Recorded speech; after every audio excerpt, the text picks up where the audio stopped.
हाँ जी Weaver welcome back. मैं पहलेदार चावल लैके जा रहे हैं।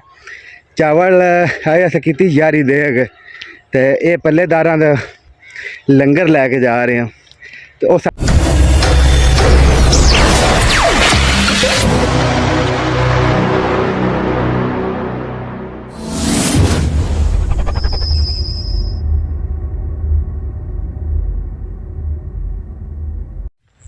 अस्सलामुअलैकुम। हाँ जी जनाब, की हाल ने जनाब? मैं थोड़ा भाई अहमद बिलाल बोतला तो तुम वेंदे पे यूट्यूब चैनल और फेसबुक पेज ए भी भाई। हाँ जी वीवर 3-4 दिन हो गए ब्लॉग नहीं आया, माजरत है, थोड़ा बिजी है। तो बाकी शुक्रिया इस गल का कि एक मेरी वीडियो वायरल हो गई थोड़े भरावां की सपोर्ट नाल, यूट्यूब की सपोर्ट नाल। शुक्रिया यूट्यूब जिन्हें इतने इंप्रैशन दिते। 1 लाख इंप्रैशन हम क्रॉस कर गई है। तकरीबन कोई 84-85 व्यूज़ उस वीडियो ते हो गए। तो इंतहाई शुक्रगुजार है सारे का। तो क्योंकि एक मौका दिता, एक मौका ही बड़ा होंगे, लेकिन हुण अकाउंट चलदा सी क्योंकि सबसक्राइबर मेरे हुण टुरे खड़े रात को 290 आन, हुण 306 हो गए। ठीक है ना, इंतहाई शुक्रगुजार हाँ। बाकी जनाब अज का मज़ेदार व्लॉग करने शुरू करें तो पहले लाइक शेयर कमेंट और सबसक्राइब जरूर कर लो। तो अज का मज़ेदार व्लॉग करने शुरू। हाँ जी जनाब, आलूआं की ज़मीन हो गई तैयार। ए रूटा वज्जा पिया क्योंकि इधे है गया एक ए किला 6 किले हो गए। ओ बुल पावर लग्या खड़ा है, बकायदा छोटू ड्राइवर है उत्ते। ते ज़मीन माशाल्लाह बड़ी सोहनी बनाता। ज़मीन बनती है आधे हिसाब से। अगर ज़मीन सुक्की होवे फिर रोटावेटर धूड़ा पड़ देंदा, अगर ज़मीन सिन्नी होवे तो फिर दोहरा भी करना पै जाता है। तो विच एक और भी हिसाब है ना, दिल बन जाते। तो ये हारवेस्टर वड्डे दाई, लेकिन हुण ज़मीन साफ होई पई है, चेक कर लो तुसीं। तो ज़मीन हुण बकायदा सुक्की पई है। तो जेह्ड़े फिलहाल तो मिट्टी बरीक होई खड़ी है। तो चेक कर लो, फुल पावर लग्या खड़ा है जनाब। ये तकरीबन अज सुबह सांझरे का आया, रात को बनाई है। तो ड्राइवर साहब सांझरे नाल आ गए, आख्या भी अज की दिहाड़ी सारी बना के अज खाद कर देनी है। एक किले वीवर जो ना 3-3 बोरियां शुरू तो पवन गई। डी ए पी भी हुण तकरीबन हो पई है 12,200 रुपए की DAP हो गई है। तो यह जनाब असी मोगियां पक्कियां लाई हुई हैं क्योंकि डेली खदियां नहीं लगदियां साडे कोल। असां मोगियां पक्कियां ला दित्तियां। ये हुण पट से ते करी साइड ते रखियां च। ते जिस खाली खुली बन गई बिच उहदे विच एडजस्ट चेकर सा। आइयो जे बूटे नूं बोलते भी नहीं हथ लाना चाहिए। चेक कर लो नाल कंडे हैं। तो फिलहाल ड्राइवर साहब होरी हुण आधे हालतू बेहाल होए खड़े होते क्योंकि सुक्की ज़मीन हमेशा धूड़ कटती है। तो फिलहाल मैं भी अपने ही खड़ा, मैं आख्या क्यों ना विवरण थोड़ा जिहा व्यू दिखा लवां। चेक कर लो अज है गवाड़ियाँ के आलू एक पानी भी लग गया था अज तक रोन कटते बने। तो जनाब रोटावेटर बड़े हिसाब न क्योंकि छुरियां की नवियां पवाइयां बदलवाइयां छुरियां बड़ियां टाइट हैं। तो चेक कर लो ज़मीन बिल्कुल आटा बनाई जा रहा है जिमें आटा होंदा है। वेख लो बिल्कुल आटा बना छड्या। हाँ जी वेलकम बैक। ड्राइवर साहब पूरी आ गए। तो तकरीबन को थोड़ा जहा रह गया। तो ड्राइवर बेचारा रुकया खड़ा, छोटा जी कद बेचारा छोटू जी ड्राइवर साढ़े को घसया होया। तो बाकी हुटना छुटता है कोई नहीं है। तो हुण कह रहा है कि चाह पानी की तलब हो रही है। तो मैं फिलहाल ड्राइवर में जरा कुछ चाह पानी लिया के देना। चाह पीनी, पानी पीना है, रोटी खानी है। मका चाह पीनी है, पानी पीना है, रोटी खानी है। रोटी भी खानी है, भूख लगी खड़ी। ठीक है जनाब।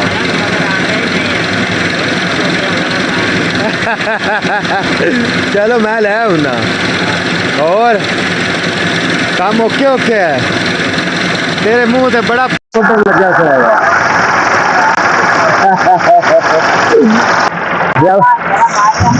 ठीक है। ड्राइवर साहब कह रहे कि 3-4 कप लैना नहीं चाहते, एक कप ना साडा गुजारा नहीं होंदा।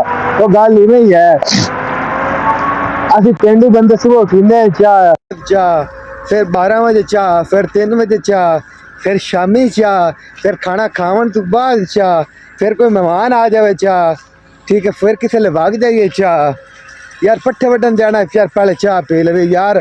रोटावेटर पाना यार पहले चाह की प्याली पका आप हुणे गए बस साडी इहो ही रूटीन है चाह आंदे चाह साडे हड्डां नूं गरम रखदी है ठीक है ते हालांकि चाह अंदरू बंदे नूं खार चढ़दी ते जेड़ा मास अंदर होंदा है वो भी खार जांदा चाह नाल आंदे भी साडे हड्डां नूं गरम रखदी है ये बेचारा चाह पी पी के घसया पिया तो लेकिन चाह नहीं छड्डनी असल चाह साडा एक नशा बन गया है जिवें सिगरट होंदी है शराब होंदी है अफीम होंदी है चाह भी साडा एक नशा है ना वो नशा पूरा छड़िए तो बाकी मैं चाह पिवा लवां ना रोटी खुआ लवां हाँ जी जनाब ए साडा बी पिया होया इत्थे छांत रखा होया ते क्योंकि इत्थे छां ते खराब नहीं होंदा टालियां दी छां ही इत्थे हेठ ही रखा होया बस जमीन बनी खड़ी है ए कुछ कट्टिया कट ते लावना है ए चेक कर लो आ तकरीबन कोई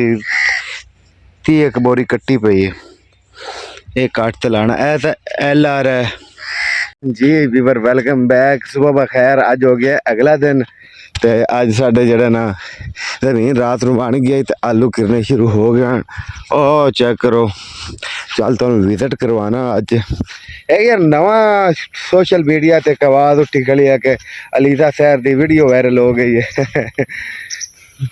पहली गल ये है कोई भी घरेलू लड़की कोई भी पर्देदार लड़की टिकटॉक ते कभी भी नहीं आती मतलब शरीफ लड़की ठीक है जेड़ी लड़की टिकटॉक ते आंदी वो शरीफ नहीं होंदी ठीक है ये नवी गल हो गई अलीदा शहर की इत्थे पता नहीं किनिया दी हो गई है वो की सिर्फ थोड़ा पेंडू लिबास आ होंदा लेकिन वो अपने लिबास की हिफाजत कोई नहीं करती है कोई नहीं जो वायरल हो गई तो अगे भी होंदियां रहंदियां किसे इनू किसे पैगाम तो नहीं गल आना भी तू टिकटॉक ते लाजमी ही आना है ठीक है ना ये टिकटॉक के फायदे भी होंगे तो टिकटॉक के नुकसान भी इवें ही होंगे मैं सुनिया उन्हें जरा ना खुदकुशी करने की कोशिश की है तो बाकी चलो आपा खैर की जो उनकी जिंदगी हो जाने आपा चल तुहानू विखाने आए अपने आलू किरदे पे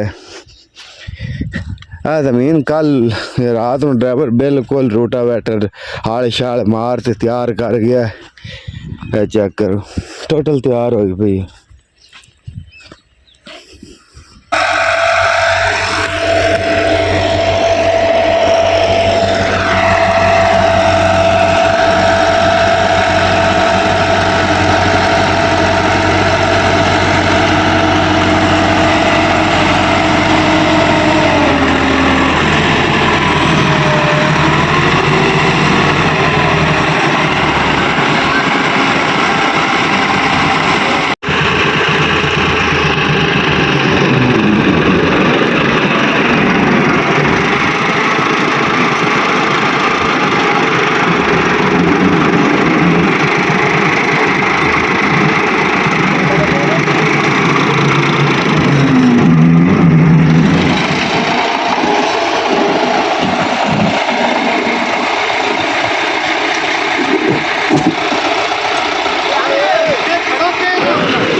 हाँ जी जनाब सूरज भी बड़ा तेज निकलिया पसीना आना भी शुरू हो गया ये थोड़े भरावां वास्ते वीडियो बनानी है इतनी सौखी कोई नहीं होंगी जितनी सौखी तुहानू लगती है ठीक है ना क्योंकि साढ़े वीडियो बनाने का रिवाज रवूज कोई नहीं है मामे चाचे मेरे बड़े कावड़ करते हैं उन्होंने को चुप कर वीडियो बनानी पौंदी बाद आवाज़ नूं ऐड करना पौंदा है उन्होंने को बोल तो वीडियो बनाइए तो वह भाई कावड़ करते हैं फिर तां पर थोड़ी थोड़ी जड़े ना तो मैं फिलहाल चलिया पानी लवन सूरज चेक कर लो तो अज माशाल्लाह 11वीं शरीफ भी है हाँ जी वीवर वेलकम बैक मैं पहलेदार अस चावल लैके जा रहे हैं चावल अस की यारी देग तो ये पहलेदार लंगर लैके जा रहे हैं तो वह साढ़े आखिरी किले के तो मामू ने कहा भी तू ही पढ़ाया मैं तो फिलहाल घरों राइत जा रहा लंगर नाल तो उन्होंने पढ़ाना मुड़ फर्ज है 11वीं शरीफ है जितने बंदे खावणगे उतना ज़्यादा सवाब मिलेगा बाकी लवी हो गया जनाब तो मिलने आएगा चल फिर ते तकरीबन 6.5 किले घेर गए, 1 किला रह गया है। चल तुहानू अगे चल विजिट करवाना, नाल रही है तो एंड तक कर देखी।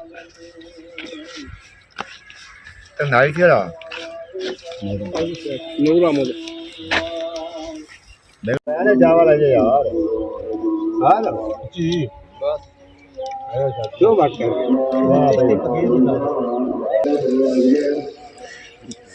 ऐसे जन बोरे प्लंटर ते लावा, अगले सीजन में जंदरे ते लावा, बोरे अगले सीजन ट्रेन ते लावा।